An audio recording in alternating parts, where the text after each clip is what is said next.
ప్రభు మీతో ఉండునుగాక, మీ ఆత్మతోనూ ఉండునుగాక. లూకా శుభవార్త 22వ అధ్యాయము 42-43 వచనములు. తండ్రి, నీ చిత్తమైనచో ఈ పాత్రను నా నుండి తొలగింపుము, కానీ నా ఇష్టము కాదు, నీ చిత్తమే నెరవేరునుగాక అని యేసు ప్రార్థించెను. అప్పుడు స్వర్గము నుండి ఒక దూత ప్రత్యక్షమై ఆయనను బలపరచెను. క్రీస్తు సువిశేషము. క్రీస్తువా మీకు స్తుతి కలుగునుగాక. Praise the Lord. హల్లెలూయా, హల్లెలూయా.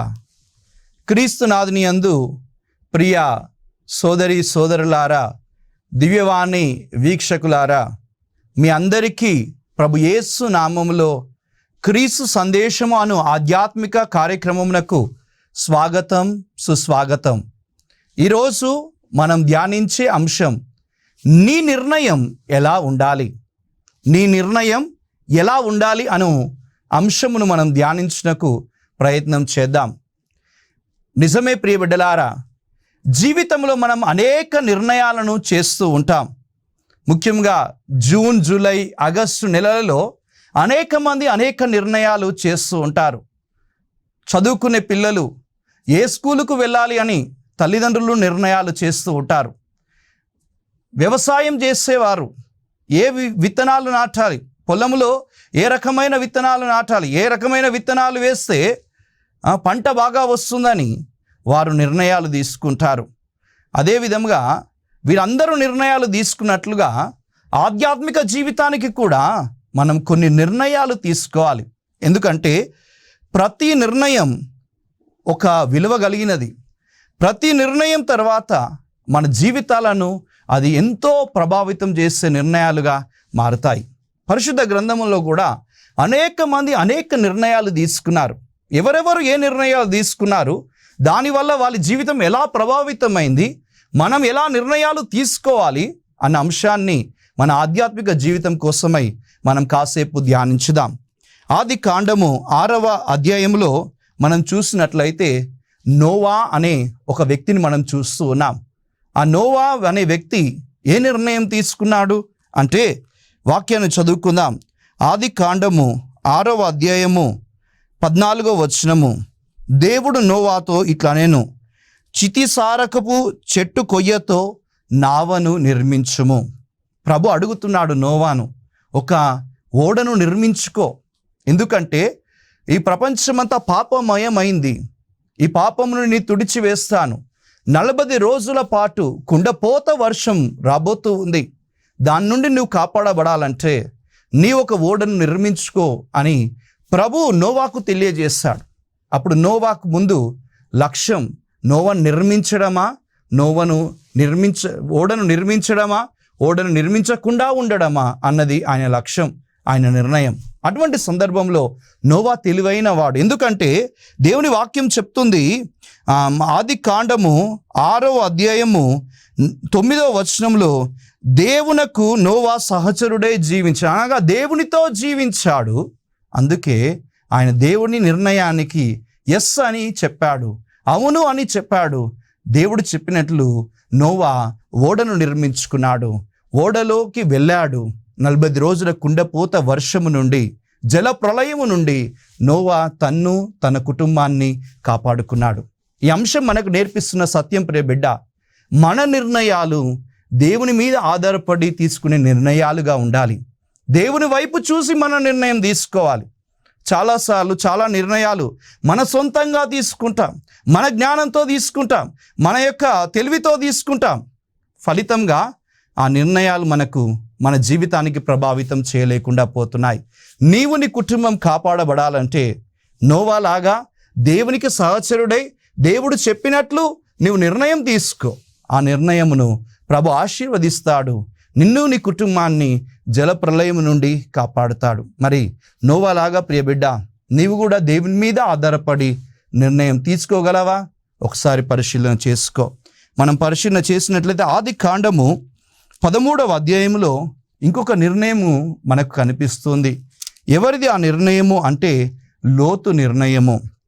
అబ్రహాము, లోతు వారిద్దరికీ అనేక సంపదలు ఉన్నప్పుడు, అనేక గొర్రెలు, అనేక గొడ్డు గోదలు, గుడారములు ఉన్నప్పుడు వారికి చాలినంత ప్రదేశం కనిపించలేదు. ఒకే ప్రదేశంలో ఉండటం వలన అబ్రహాము సేవకులకు, లోతు సేవకులకు ఎప్పుడు కూడా తగాదాలు, కలహములు వస్తూ ఉన్నాయి. అటువంటి సందర్భంలో అబ్రహాము లోతును పిలిచి ఈ విధంగా అంటున్నాడు, ఇదిగో మనకు చాలినంత ప్రదేశం ముందు చాలా దూరంలో ఉంది, కనుక నీవు కుడివైపు వెళితే నేను ఎడమవైపు వెళ్తాను, నీవు ఎడమవైపు వెళ్తే నేను కుడివైపు వెళ్తాను, ఒక నిర్ణయం చేసుకో, ఏ వైపు కావాలి అని నిర్ణయం చేసుకొని లోతును అడిగినప్పుడు లోతు చూస్తున్నాడు, రెండు వైపులా చూస్తున్నాడు. ఒకవైపు మంచి పచ్చిక బట్ట కలిగిన ప్రదేశం, మరొక వైపు ఎండిన ప్రదేశం. అప్పుడు లోతు దేవుణ్ణి అడగాలి, వాస్తవానికి ఏ నిర్ణయం తీసుకోవాలి ప్రభువా అని అడగాలి. కానీ తన సొంత శక్తి చేత, తన తెలివితేటల వలన చూస్తున్నాడు సొదొమ గొమొర్రా ప్రాంతం, పచ్చిక బట్టలు కలిగిన ప్రాంతం, కనుక ఆ వైపు వెళ్తాను అని తప్పుడు నిర్ణయం తీసుకున్నాడు. ఫలితంగా ఏం జరిగిందో మీకు తెలుసు ప్రియ బిడ్డలారా. ఆ వెళ్ళిన ప్రదేశం, సొదొమ గొమొర్రా ప్రదేశం పాపముతో నిండిన ప్రదేశం. అందుకే ఆ ప్రదేశాన్ని ప్రభు అగ్నిని కురిపించి అక్కడ ఉన్న సొదొమ గొమొర్రా ప్రాంతం అన్నిటిని కూడా నాశనం చేస్తున్నాడు. లోతు ఆ రోజు దేవుని మీద వైపు చూసి నిర్ణయం తీసుకుంటే ఎంత బాగుండేది ఆయన జీవితం. దేవుని అడిగి, ప్రభువా సొదొమ గొమొర్రా వైపు వెళ్ళాలా లేక ఎండిన ప్రాంతం వైపు వెళ్ళాలా, ఎటు నిర్ణయం తీసుకోవాలి ప్రభు అని లోతు ఆ రోజు ప్రభువుని అడిగి ఉంటే ఆయన జీవితం అంత ఒంటరి జీవితం అయ్యేది కాదు. సొదొమ గొమొర్రా ప్రాంతం వైపు వెళ్ళాడు, సంపాదించుకున్న సర్వస్వాన్ని కోల్పోయాడు. ఒంటరి జీవితం అవుతుంది తన జీవితం. ప్రియ బిడ్డలారా, దేవునితో లేకుండా, దేవుని వైపు చూడకుండా, మన సొంత తెలివితేటలతో నువ్వు చేసే నిర్ణయం మనకు ప్రభావితం, అంత ప్రతిఫలాన్ని ఇవ్వదు, ప్రభావితాన్ని చేయలేదు మన జీవితాన్ని. మరి ఏ నిర్ణయం తీసుకుంటున్నావు? ఒకసారి పరిశీలించుకో ప్రియ బిడ్డ.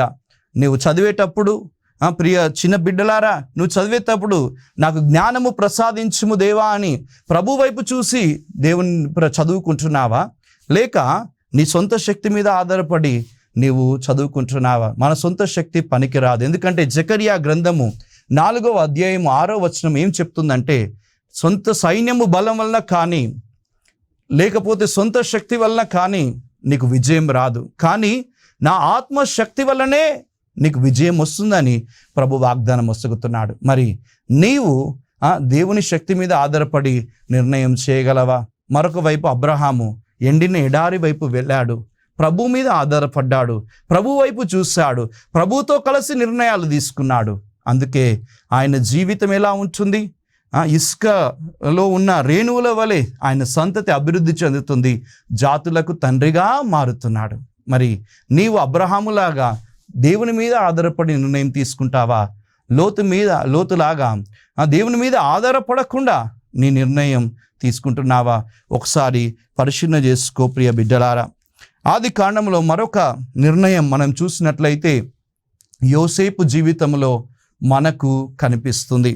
ఆది కాండము 39వ అధ్యాయము 7వ వచనం మనం పరిశీలన చేసినట్లయితే, యోసేపు చక్కని మూర్తి కలవాడు, అందగాడు, కానీ యజమాని భార్య అతని మీద కన్ను వేసెను, తనతో శయనింపరమ్మని కోరేను, కానీ యోసేపు దానికి అంగీకరించలేదు. ఒక మంచి నిర్ణయం యోసేపు ఇక్కడ తీసుకుంటున్నట్టు ప్రియ బిడ్డలారా మనకు కనిపిస్తుంది. ఒక అందమైన యువతి పోతీఫరు యజమానుని యొక్క భార్య ఆయనతో శయనించాలని ఆశపడుతూ ఉంది. అటువంటి సందర్భంలో యజమాని పక్కన లేడు, ఎవరు లేడు, యోసేపుకు ఎవరు చూడట్లేదు. ఆ పోతీఫరు భార్యతో శయనింపవచ్చు, కానీ ఒక మంచి నిర్ణయం ఏమంటున్నాడు ఆయన? నేను అంగీకరించను దీనిని. ఆయన పైగా ఈ విధంగా అంటున్నాడు యోసేపు, అమ్మా, ఈ ఇంటిలో ఏమి జరుగుతున్నదో నాకు తప్ప యజమానికి ఏమీ పట్టదు. ఆయన తనకున్నదంతా నాకు అప్పగించను, నన్ను తన తరువాత తన అంతటి మనిషిని చేసెను.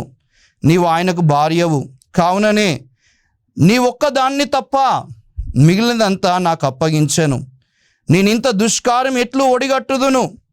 ఇది భగవద్రోహము కాదా అని యోసేపు పలుకుతున్నాడు. అన్నీ ఇచ్చాడమ్మా, కేవలం నువ్వు భార్యవి, నా యజమానుడి భార్యవి, నీకెట్లా నేను ఆ యజమానికి ఎట్లా ద్రోహం చేయాలి, భగవంతునికి ఎట్లా ద్రోహం చేయాలి, ఇలాంటి పాడు పని నిన్ను చేయను అని, పాపము చేయనని ఒక నిర్ణయానికి ఆయన వస్తున్నాడు. ప్రియ బిడ్డలారా, నిజమే, యోసేపు పాపం చేయకుండా ఒక నిర్ణయం తీసుకున్నాడు.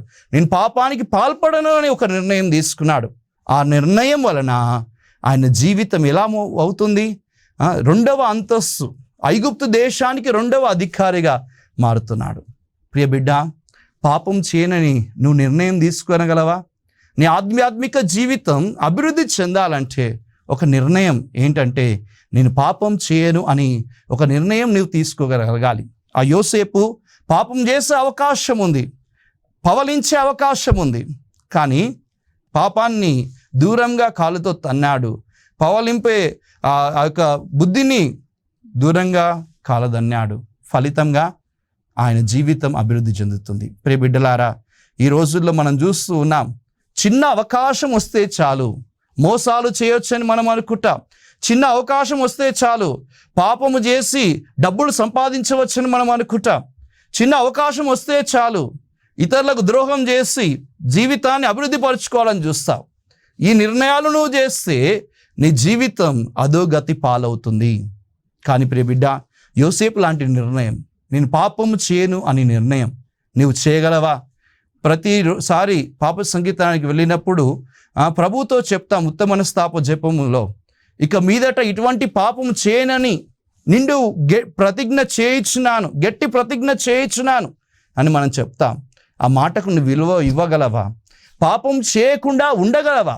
ఒకసారి పరిశీలించుకో. యోసేపు పాపం చేయకుండా ఒక నిర్ణయం తీసుకున్నాడు, పాపం చేయనని ఒక నిర్ణయం తీసుకున్నాడు. ఆయన నిర్ణయం ఆయనను బలపరిచింది, ఆయనను ఆశీర్వదింపజేసేలాగా చేసింది, ఆయనను అభివృద్ధిలోకి తీసుకువస్తుంది. ఫారో రాజు తర్వాత 2వ అధికారిని చేస్తుంది. మరి నీ నిర్ణయం పాపం చేయకుండా ఉండగలదా? ఒకసారి పరిశీలన చేసుకో ప్రియ బిడ్డలారా. ఇక తర్వాతి నిర్ణయం మనం చూసినట్లయితే యెహోషువ గ్రంథంలో మనం చూస్తూ ఉన్నాం. 24వ అధ్యాయంలో యెహోషువ మరియు అతని కుటుంబం చేసిన నిర్ణయం.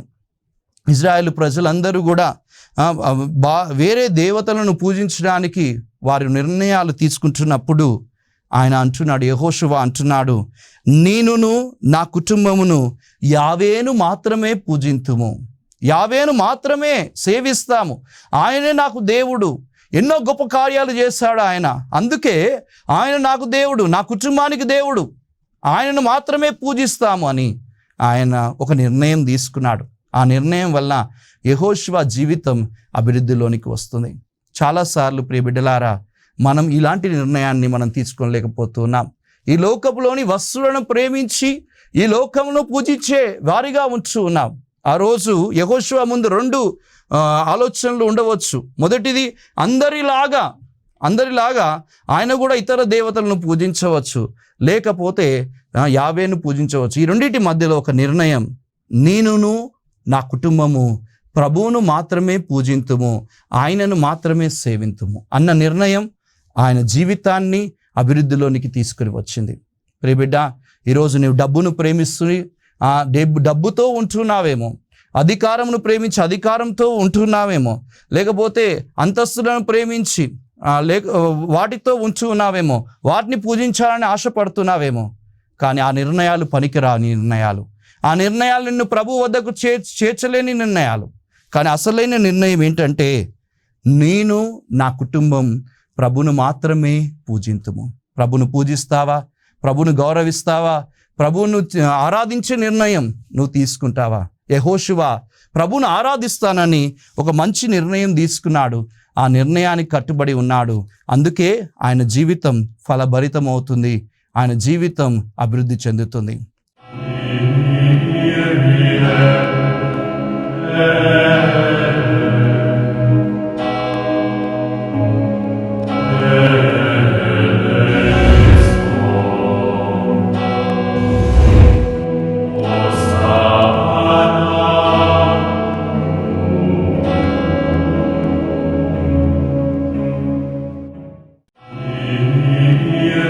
Yeah.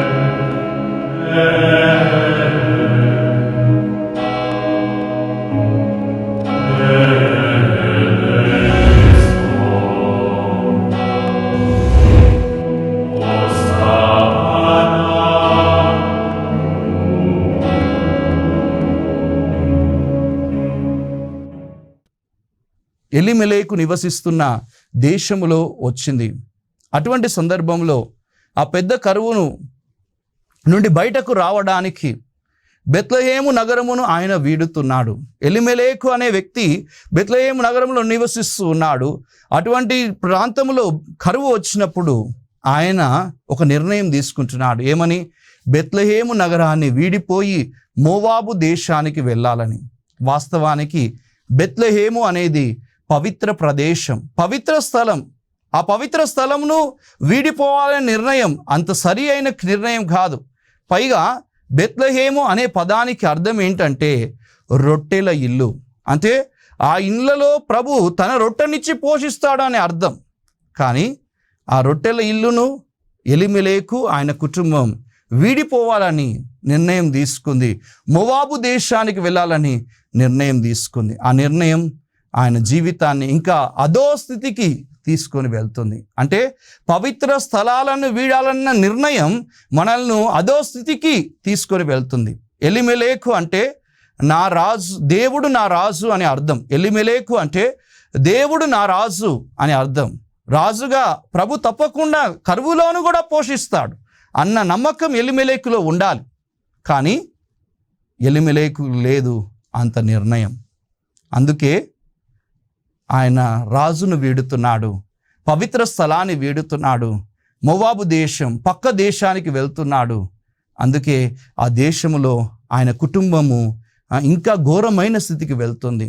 మోవాబు దేశానికి వెళ్ళిన తర్వాత ఎలీమెలెకు ఆయన 2 కుమారులు మరణిస్తున్నారు. చూడండి, ఎలీమెలెకు తీసుకున్న నిర్ణయం ఆయన నిర్ణయం వల్ల అధోస్థితికి వెళ్తున్నాడు. ఏ నిర్ణయం తీసుకున్నాడు? పవిత్ర స్థలాన్ని వీడడం, పవిత్రమైన ప్రదేశాన్ని వీడడం, దేవుణ్ణి వీడడం అన్న నిర్ణయం ఆయనను అధోస్థితికి వెళ్తుంది. చాలాసార్లు ప్రియబిడ్డలారా, మనం కూడా పవిత్ర స్థలాలకు వెళ్ళకుండా మన ఇంట్లోనే కూర్చొని ప్రార్థించవచ్చు కదా, మా కుటుంబం మా ఇంట్లోనే ఉంచి ప్రార్థించవచ్చు కదా, ఇక నుంచి దేవుడు వినడా, పవిత్ర స్థలానికి వెళ్ళాలా, దేవాలయానికి వెళ్ళాలా అని మనము ప్రశ్నలు వేస్తాం. అలాంటి వారందరికీ ఇదే సమాధానం. పవిత్ర స్థలాలను వీడితే కుటుంబం అధోస్థితికి పోవాల్సి వస్తుంది. దేవాలయానికి పోకపోతే అధోస్థితికి వెళ్ళాల్సిన పరిస్థితి వస్తుంది. అలాంటి నిర్ణయం మనం చేయకూడదు. పవిత్రమైన ప్రదేశము దేవాలయంకు వెళ్ళాలి. దేవాలయంలో ప్రభు ప్రత్యేక విధంగా ఉండి మన ప్రార్థనలన్నిటినీ కూడా ఆలకిస్తున్నాడు. ప్రియబిడ్డ, అటువంటి ప్రదేశానికి నువ్వు వెళ్ళగలవా? దేవుణ్ణి వీడిపోకుండా, దేవుని నుండి దూరంగా పోకుండా దేవునికి దగ్గర అయ్యే ప్రదేశం, పవిత్ర ప్రదేశం దేవాలయం. ఆ దేవాలయానికి నీవు వచ్చి నిర్ణయం చేయగలవా? చాలా సందర్భాల్లో చాలామంది ఆదివారం దివ్యబలి పూజలకు రాకుండా ఆన్లైన్ పూజలను చూస్తూ ఉంటారు.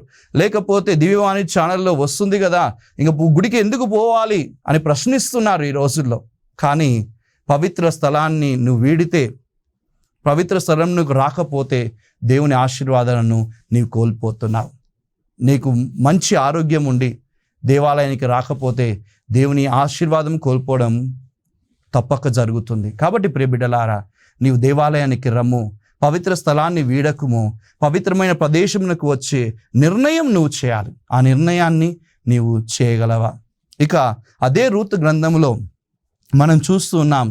నవోమి కోడలు రూతు చేసిన నిర్ణయం. 2 కుమారులు, ఎలీమెలెకు కుమారులు 2 చనిపోగా కోడళ్ళు 2 విధవరాలయ్యారు.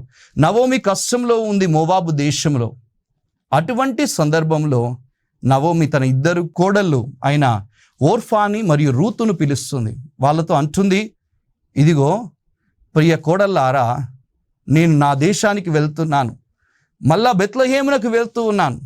మీరు కుమారులు లేరు నాకు, ఇక మీరు మీ ఇండ్లకు వెళ్ళిపోండి అన్నప్పుడు పెద్ద కోడలు ఓర్ఫా వెళ్ళిపోతుంది. కానీ రూతు మాత్రం ఒక అద్భుతమైన నిర్ణయం తీసుకుంటుంది. వాక్యాన్ని చదివినట్లయితే రూతు గ్రంథం 1వ అధ్యాయము 17వ వచనంలో రూతు తన అత్తతో, నీవు నన్ను వెళ్ళిపోమ్మని నిర్బంధ పెట్టవలదు, నేను నీ వెంటనే వస్తును, నీవు వెళ్ళు చోటికే నేనును వత్తును, నీవు వసించు చోటనే నేనును వసింతును, నీ బంధువులు నా బంధువులగుదురు, నీ దేవుడు నా దేవుడగును, నీవు మరణించు చోటనే నేనును మరణింతును. నిన్ను పాతిపెట్టు చోటనే నన్నును పాతిపెట్టుదురు. మృత్యువు తప్ప మరి ఒకటి మనలను వేరుపరచినచో ప్రభువు నాకెంతటి కీడైనా చేయునుగాక అని ఆమె పలుకుతుంది. ఇంత మంచి మాటలు రూతు అతతో పలుకుతుంది. నీ దేవుడే నా దేవుడు, నీ ప్రదేశమే, నీ బంధువులే నా బంధువులు, నీవు వెళ్ళు చోటుకే నేను వస్తాను. రూతు నిర్ణయం ఎంత గొప్పది! దేవుని వైపు చూసే నిర్ణయం, అత్తను గౌరవించే నిర్ణయం, కుటుంబాన్ని, వ్యవస్థను గౌరవించే నిర్ణయం. ఎంత గొప్ప నిర్ణయం!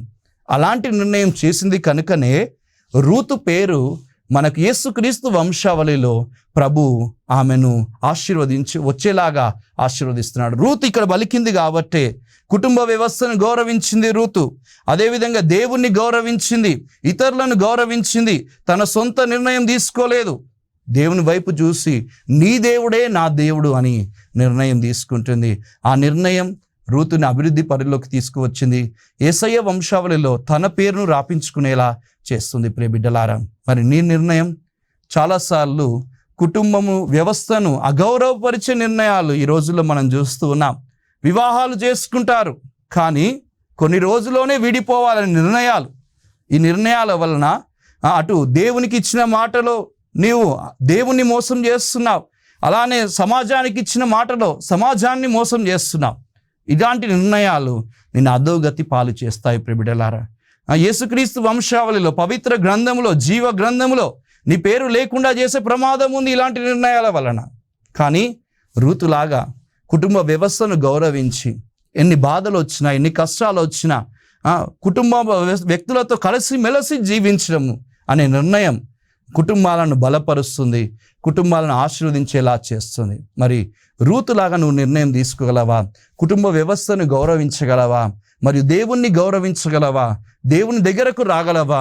బెత్లెహేముకి నవోమి మరియు రూతు ఇద్దరు కలిసి వస్తున్నారు. బెత్లెహేములో ఆశీర్వదించబడుతున్నారు. అంటే పవిత్రమైన స్థలానికి మరలా వచ్చారు. పవిత్రమైన స్థలంలో ఆ కుటుంబం ఆశీర్వదించబడుతుంది. కనుక ప్రియ బిడ్డలారా, ఎలిమెలెకులాగా తప్పు చేయకండి. రూతులాగా ఒక స్పష్టమైన నిర్ణయం, ఒక ఖచ్చితమైన నిర్ణయం, కుటుంబ వ్యవస్థను గౌరవించే నిర్ణయం నీవు చేసినప్పుడు నీ కుటుంబం ఆశీర్వదించబడుతుంది. అదేవిధంగా మనం చూస్తాం నూతన నిబంధన గ్రంథంలో మరియ తల్లి నిర్ణయం. దేవుని యొక్క దూత, గబ్రియేలు దూత అమ్మ దగ్గరకు వచ్చి అంటుంది, నీవు దేవుని అనుగ్రహం పొంది ఉన్నావు, గర్భం ధరించి యేసు అనే కుమారునికి, దేవుని కుమారునికి నీవు గర్భము దాల్చి దేవుని కుమారునికి జన్మనివ్వాలి అని గబ్రియేలు దూత మరియ తల్లితో చెప్పినప్పుడు, లూకా శుభవార్త 1వ అధ్యాయము 30-32 వచనాల్లో చెప్పినప్పుడు ఆ తల్లి అంటుంది, దేవుని నిర్ణయానికి ఆమె ఎస్ అని చెప్తుంది. ఆ నిర్ణయాన్ని గౌరవించింది. ఆ నిర్ణయం ప్రకారం తన జీవితాన్ని మలుచుకుంది. ఆమె అంటుంది లూకా శుభవార్త 1వ అధ్యాయము 38వ వచనంలో, ఇదిగో నేను ప్రభు దాసురాలను, నీ మాట చొప్పున నాకు జరుగునుగాక అని ఆ దేవుని నిర్ణయానికి తన నిర్ణయంగా మార్చుకొని జీవితాన్ని సమర్పించుకుంది మరియ తల్లి. అందుకే ఆ తల్లి స్త్రీలందరిలో ఆశీర్వదింపబడిన తల్లిగా దేవుని యొక్క దీవెనలు పొందుకుంటుంది. ప్రియ బిడ్డ, దేవుడు నీకు కూడా గొప్ప ప్రణాళిక వేసుకున్నాడు. ఆ ప్రణాళికను నీవు అంగీకరించగలవా? ఆ ప్రణాళిక ప్రకారం నేను నిర్ణయం తీసుకోగలవా? మరియ తల్లి చెప్పినట్లు, ఇదిగో నేను ప్రభు దాసురాలను, నీ మాట చొప్పున నాకు జరుగునుగాక అని పలకగలవా? ఈరోజు కార్యక్రమం మొదటిలో నేను చదివిన సువార్త పఠనం యేసు ప్రభు నిర్ణయం మనకు తెలియజేస్తుంది. లోకరక్షకుడిగా ప్రభు అవ్వాలి, అది దేవుని ప్రణాళిక. అటువంటి సందర్భంలో రానున్న బాధలను తలంచుకొని ప్రభు అంటున్నాడు, ఇదిగో ప్రభువా, నీ చిత్తం అయితే ఈ పాత్రను నా నుండి తొలగించుము, కానీ నా చిత్తము కాదు, నీ చిత్తమే కావాలని ప్రభు తన నిర్ణయం కాదు దేవుని నిర్ణయాన్ని అంగీకరించాడు. ఫలితంగా దేవుని నిర్ణయం లోకరక్షకుడిగా యేసు ప్రభువును చేయగలుగుతుంది. ప్రభులాగా మరియ తల్లిలాగా మనం కూడా దేవుని నిర్ణయానికి కట్టుబడి జీవించుదాం. నిర్ణయం తీసుకున్నప్పుడు ప్రభు మీద ఆధారపడదాం. సొంత శక్తి మీద మనం నిర్ణయాలు తీసుకోకూడదు. అదేవిధంగా మన నిర్ణయం పాపము చేయకుండా నిర్ణయం తీసుకోగలగాలి. మన నిర్ణయం చేసే నిర్ణయాలు ఎలిమెలెకులాగా పవిత్ర స్థలానికి పోకుండా ఉండే నిర్ణయాలుగా ఉండాలి. పవిత్ర స్థలానికి వెళ్ళే నిర్ణయాలుగా ఉండాలి. అదేవిధంగా రూతులాగా కుటుంబ వ్యవస్థను అంగీకరించే నిర్ణయంగా ఉండాలి. మరియ తల్లిలాగా దేవునికి మన జీవితాన్ని అర్పించే నిర్ణయంగా ఉండాలి. యేసు ప్రభువులాగా అందరి కోసం, అందరి మెరుల కోసం మనం నిర్ణయం చేయాలి. అలాంటి నిర్ణయాన్ని చేసే గొప్ప కృపను దేవుడు మనందరికీ చేయాలని ఈ యొక్క చిన్న ప్రార్థనలో ప్రభువును వేడుకుందాం. ప్రార్థన చేసుకుందాం. కళ్ళు మూసుకొని చేతులు జోడించుదాం. దయగల తండ్రి, ప్రతి నిర్ణయం మా జీవితాలను బాగుపరుస్తుంది. నోవా తీసుకున్న నిర్ణయం ఆయనను, ఆయన కుటుంబాన్ని కాపాడింది. కనుక మేము కూడా నీతో నడిచి నిర్ణయం చేసే భాగ్యాన్ని మాకు దయచేయమని వేడుకొంచున్నాం తండ్రి. లోతు సొంత నిర్ణయం తీసుకోవడం వల్ల ప్రభువా తన జీవితంలో కోల్పోవలసి వస్తుంది. జీవితములో బాధలు, కష్టాలు రావాల్సిన పరిస్థితి ఏర్పడ్డది. లోతులాగా కాకుండా నీ మీద ఆధారపడి జీవించే నిర్ణయమును ప్రభువా మాకు ఇవ్వమని వేడుకొంచున్నాం. రూతులాగా, మరియ తల్లిలాగా, యేసు ప్రభులాగా ప్రభువా నీ ప్రణాళిక ప్రకారం నిర్ణయం తీసుకునే భాగ్యాన్ని మా అందరికీ దయచేయండి. కుటుంబ వ్యవస్థను నిలబెట్టే నిర్ణయాలు మేము చేయాలి తండ్రి. పాపమును వీడే నిర్ణయాలు మేము చేయాలి తండ్రి. దేవుని ఆలయంనకు, దేవుని యొక్క పవిత్ర స్థలమునకు వచ్చే నిర్ణయాలు మేము చేయాలి తండ్రి. అలాంటి నిర్ణయాలు ప్రభా మేము చేసే గొప్ప కృపను, మంచి మనస్సును మా అందరికీ దయచేయమని ఈ మనవులన్నింటినీ మా రక్షకుడు, మా నాథుడు యేసు అతి పరిశుద్ధ నామములో అడిగి ప్రార్థిస్తున్నాము తండ్రి. ఆమేన్. ప్రభు మీతో ఉండునుగాక, మీ ఆత్మతోనూ ఉండునుగాక. సర్వశక్తిగల సర్వేశ్వరుడు, పిత, పుత్ర, పవిత్ర ఆత్మ మేము దీవించి, ఆశీర్వదించి, కాచి కాపాడుదురుగాక. ఆమేన్. దేవుడు మిమ్ము దీవించునుగాక. ఆమేన్.